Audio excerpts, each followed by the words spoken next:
Mwongeye kugira ibihe byiza mwebwe mukomeje kubana natwe mudukurikiye makuru ndetse n'ibiganiro bitandukanye mu makuru yacu reka tubaye ikaze ndaza kugaruka ku makuru ajyanye n'ubutabera mu Rwanda babwire ko Kazungu ushinjwa ubwicanyi yongeye gusubikirwa urubanza niye mpamvu yabiteye turaza guca kandi mu gihugu cya Uganda ndabwira iraswa ry'umupolisi yarashwe na mugenzi we nyuma yuko barwaniye mu kabari aya yose n'amakuru tugiye kugenda tugaruka muri aka kanya gusa reka duhere mu Rwanda babwire isubikwa ry'urubanza rwa Kazungu ushinjwa cyangwa se ukurikiranyweho kwica abantu benshi batandukanye mu Rwanda urukiko rwongeye gusubika ku nshuro ya gatatu urubanza rwa Kazungu Denis ushinjwa ibyaha birimo ubwicanyi urukiko rwisumbuye rwa Nyarugenge rwasubitse urubanza rwa Kazungu byabyitezwe ko ruburanishwa kuri uyu wa gatanu tariki ya 2 Gashyantare 2024 perezida w'uru rukiko yatangaje abanyamakuru ko nta rubanza ruteganyijwe kuri uyu wa gatanu tariki ya 2 Gashyantare 2024 kubera iyi nama yahurije abacamanza iri kubera mu mujyi wa Kigali uru rubanza rukaba rusubizwe ku nshuro ya gatatu nyuma yuko mbere rusubitswe ku itariki ya 12 Mutarama 2024 nabwo bikozwe n'urukiko rwisumbuye rwa Nyarugenge ubwo byari bisabwe n'uruhande rw'uregwa rwavugaga ko rutabonye umwanya wo kwicarana ngo rutegure uru rubanza Kazungu Denis icyo gihe wakurikiranye iburanisha yifashishije uburyo bw'ikoranabuhanga ari kuri gereza ya Nyarugenge afungiwemo we n'umunyamategeko we Maître Faustin Murangwa bari basabye urukiko kubaha igihe nibura cy'icyumweru ngo bategure urubanza urukiko rwisumbuye rwa Nyarugenge rwemeje icyifuzo cy'uregwa rusubika urubanza nyuma yuko rwarusubitswe ku itariki ya 2 Mutarama ubwo yagombaga kuburanishwa ku cyaha cyo gusambanya umugore ariko ubushinjacyaha bugasaba ko uru rubanza ruhuzwa n'urwo yari afite ku itariki ya 12 Mutarama Kazungu Denis yataye muri yombi mu ntangiriro za Nzeri umwaka ushize wa 2023 akurikiranweho kwica abantu 14 abataba mu cyobo cy'igikoni cy'inzu yari acumbitsemo mu Busanza mu karere ka Kicukiro mu mujyi wa Kigali muri Uganda umupolisi mukuru yishe umukuriye nyuma yo kurasanira mu kabari igipolisi mu karere ka Tororo ni mu burasirazuba bwa Uganda cyatangiye iperereza ku irasana ry'abapolisi babiri barasaniye mu kabari umuto akarasa umukuriye akahasiga ubuzima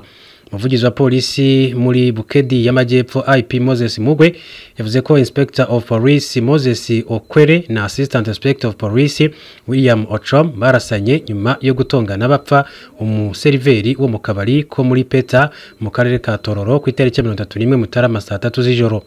yavuze ko abapolisi bombi ngo bari boherejwe gukorera kuri polisi ya Peta mbere yo kurasana nk'uko inkuru dukesha Daily Monitor ikomeza ibivuga abatanga bahamya babwiye polisi ko nyuma yo gutongana IP Okwere yasohotse mu kabari bucece akagaruka nyuma y'iminota mike yitwaje imbunda ya SMG yahise arasa akomeretsa IP Ochom wahise amusubiza ahita mwica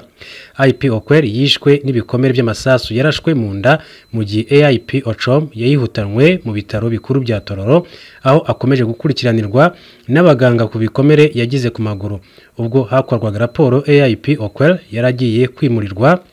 ku bitaro bya Mbale mu gihe umurambo wa Okwere wari ukiri mu buruhukiro umuvugizi wa polisi ati birababaje kuba twabuze umupolisi ariko twatangiye iperereza ngo tumenye neza impamvu yo kurasana turasenga ngo umupolisi warashe akica mugenzi we arokoke ngo adufashe kumenya impamvu batonganye bikaza kugeraho barasana umwe akaza kuhasiga ubuzima ya Kongo imvururu zishingiye ku bushyamirane bw'amoko zahitanye abantu 11 mu burengerazuba bw'igihugu ibyo byatangajwe n'inzego zibanze z'ubutegetsi zabonye bwa mbere imirambo y'abaguye muri izo mvururu ejo kuwa gatatu ubushyamirane hagati y'amoko y'abateke n'abayaka bwatangiye mu mwaka wa 2022 buturutse ku makimbirane ashingiye ku butaka ubwo bushyamirane bwatumye havuka ibibazo bibangamiye umutekano n'imibereho ya muntu mu ntara nyinshi ziri hafi y'umurwa mukuru Kinshasa abagera ku 3,000 bamaze kugwa muri ubwo bushyamirane mu gihe abandi 150 bamaze gukurwa mu byabo muri utwo duce nk'uko bitangazwa n'umuryango w'abibumbye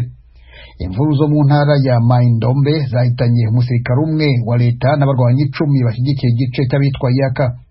umwe mu bayobozi b'inzego z'ibanze n'uhagarariye umuryango utegamiye kuri leta wakorera babitangaje ibiro ntaramakuru by'abongereza Reuters impande zombi zirashinja ubutegetsi kunanirwa guhosha ubwo bushyamirane icyemezo cya Mali, Burkina Faso na Niger kuva mu muryango w'ubukungu w'uburengerazuba bwa Afrika CEDEAO kizasubiza inyuma ibyagezweho mu myaka yarishize ibihugu bihuriye muri uyu muryango bigerageza kwishyira hamwe kizasiga abaturage babarirwa muri za miliyoni mu rungabangabo, gishobora kandi kurushaho gutsura umubano ibihugu bitegekwa n'abasirikare bifitanye n'Uburusiya. Nikiramuka gishyizwe mu bikorwa kugeza ku ndunduro, kizakoma mu nkokora gahunda z'ubucuruzi muri ibi bihugu bwabarirwaga muri miliyari 150 z'amadolari y'Amerika buri mwaka.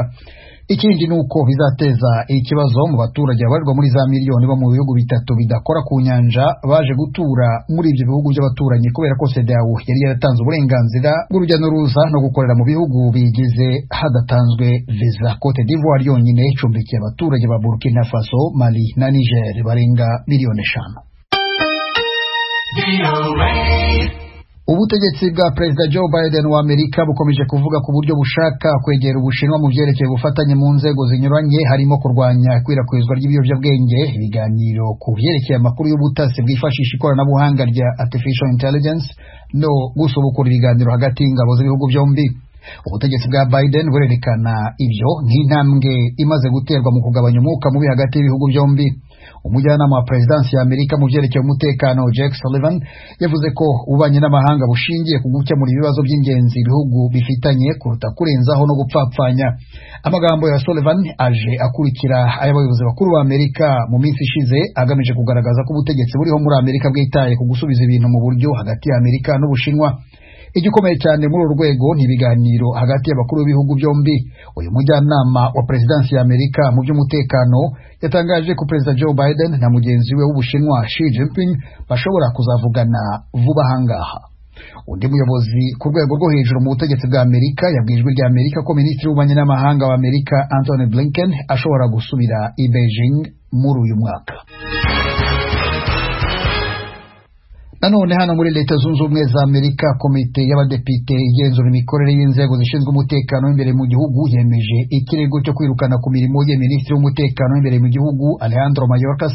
Thomas Kamilindi nibyo atubwira. Abarepublikani bose uko ari 18 bari muri komite bemeje ikirego, naho abademokrate bose uko ari 15 bagiteye utwatsi. Mayorkas nuwo mu ishyaka ry'abademokrate rya President Joe Biden. Abarepublikani bamushinja ibyaha bibiri: kwica amategeko y'igihugu agenga abinjira n'abasohoka no gutatira icyizere cya rubanda. Muri make bamushinja ko, uko babivuga, adakora ibihagije kugira ngo abungabunge umutekano mu majyepfo y'igihugu ku mipaka ya Leta Zunze Ubumwe za Amerika na Mexique, no gukumira abimukira ibihumbi n'ibihumbi badasiba kuhanyura binjira muri Leta Zunze Ubumwe za Amerika kandi nta byangombwa byayo bafite. Depite Mark Green wo mu ishyaka ry'abarepublikani akuriye komite. Secretary Mayorkas' actions have forced our hand. That is why today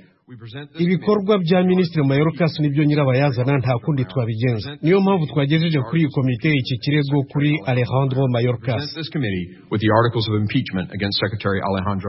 Abademokrate bavuga ko ari nk'akamangamango abarepublikani barimo, bemeza ko nta kimenyetso na kimwe bafite. Mugenzi wabo Depite Pete Aguilar akuriye itsinda ryabo mu nteko ishinga amategeko, umutwe w'abadepite.